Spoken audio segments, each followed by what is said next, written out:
Warahmatullahi wabarakatuh. Perkenalkan, nama saya Bagus Padawi, saya dari kelas ekonomi syariah 3. Mengenai penjelasan atau pemaparan yang saya jelaskan melalui video YouTube tentang kebijakan moneter perspektif Islam, itu sudah cukup jelas.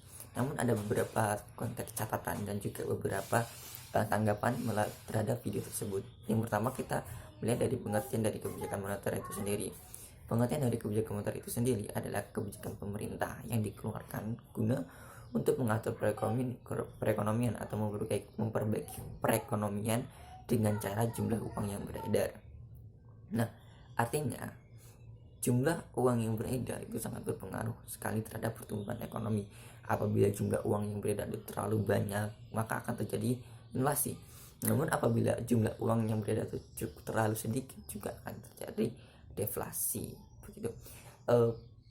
Jadi setiap kebijakan yang dikeluarkan maupun kebijakan uang yang beredar ini dikeluarkan harus seimbang antara jumlah uang yang beredar dengan barang yang dibutuhkan, itu harus sama begitu. Selanjutnya kita masuk kepada tujuan dari kebijakan moneter. Sebelum kita lebih jauh tentang tujuan dari kebijakan moneter itu sendiri, kita harus mengetahui sifat dari kebijakan moneter itu sendiri. Sifat dari kebijakan moneter itu bersifat dinamis. Artinya setiap kebijakan moneter itu dipengaruhi oleh negaranya masing-masing atau pertumbuhan ekonomi negaranya masing-masing. Jadi setiap negara mempunyai kebijakan moneter yang berbeda setiap negara karena permasalahan ekonomi dari setiap negara itu berbeda.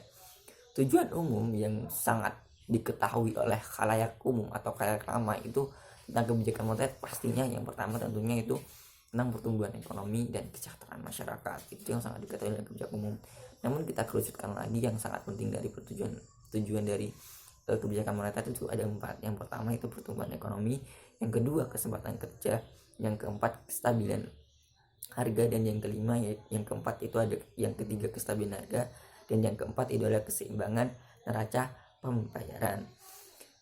Dari semua tujuan itu semuanya berhubungan dalam suku bunga di dalam konvensional. Semua mengacu kepada suku bunga. Ada pertanyaan yang muncul di dalam kepala saya yang perlu saya tanyakan, menurut saya itu penting, yaitu apabila Federal Reserve atau The Fed, Bank Sentral Amerika sendiri itu mengeluarkan penurunan suku bunga, kenapa Bank Indonesia atau sebagai Bank Sentral Indonesia juga menurunkan suku bunga? Apakah pertumbuhan di Amerika dengan di Indonesia pertumbuhan ekonominya sama? Kenapa berpengaruh saat Federal Reserve atau The Fed menurunkan bunga dan di Indonesia harus menurunkan bunga? Apakah sangat berpengaruh? Tolong jelaskan. Sedangkan dalam perspektif Islam tentunya nisbah, melalui nisbah atau pembagian hasil melalui nisbah tersebut. Namun di sini dari penjelasan Bapak yang Bapak sampaikan atau pemaparan yang sama yang jelaskan melalui video itu tentang nisbah itu masih, menurut saya masih belum jelas dan belum mengacu kepada tujuan dari nisbah itu sendiri begitu. Mungkin bisa Bapak jelaskan lebih jelas lagi mengenai dari nisbah itu sendiri, bagaimana nisbah itu dapat mengatur kebijakan moneter di dalam suatu negara gitu. Mohon Bapak jelaskan. Selanjutnya kita masuk ke dalam instrumen dan kebijakan moneter. Instrumen dan kebijakan moneter. Instrumen dan dari kebijakan moneter itu ada 3. Yang pertama kesejahteraan ekonomi, keadilan ekonomi, dan kestabilan mata uang. Kestabilan mata uang. Di sini saya mau bertanya lagi, yang menurut saya itu menjadi sebuah pertanyaan yang belum terjawab hingga saat ini, dan perlu saya tanyakan kepada Bapak gitu. Mungkin Bapak bisa menjawab bisa membantu saya mengenai memberikan wawasan yang lebih luas terhadap saya begitu. Yang saya tanyakan adalah, relevankah uang yang saat ini digunakan untuk alat transaksi? Relevankah uang yang saat ini digunakan untuk alat transaksi yang padahal dalam sisi lain, jika dilihat dari sisi lain, itu hanya menguntungkan sebagian orang? Contohnya yaitu pertukaran dolar dengan rupiah. Saat ini rupiah ada di angka 16.500 yang hancur, kalau dibilang hancur. Jadi itu menguntungkan dari si dolarnya itu sendiri. Semakin mahal kita membeli barang untuk pertumbuhan ekonomi, impor untuk impor bagi kejahatan penduduk dan juga yang lainnya. Untuk pembangunan suatu negara itu juga sangat penting begitu.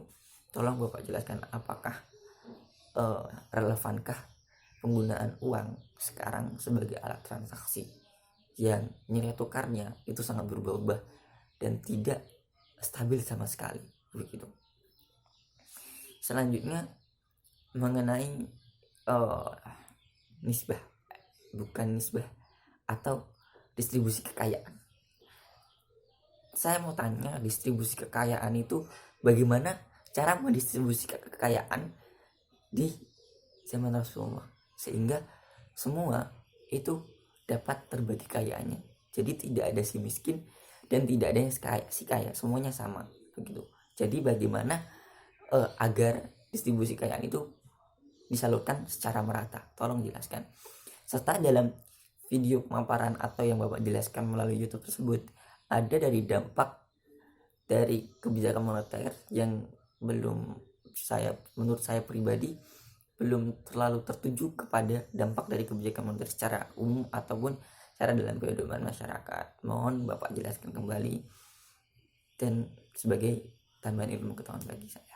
Mungkin hanya itu dari saya, kurang lebihnya saya mohon maaf. Saya ucapkan terima kasih. Assalamualaikum warahmatullahi wabarakatuh.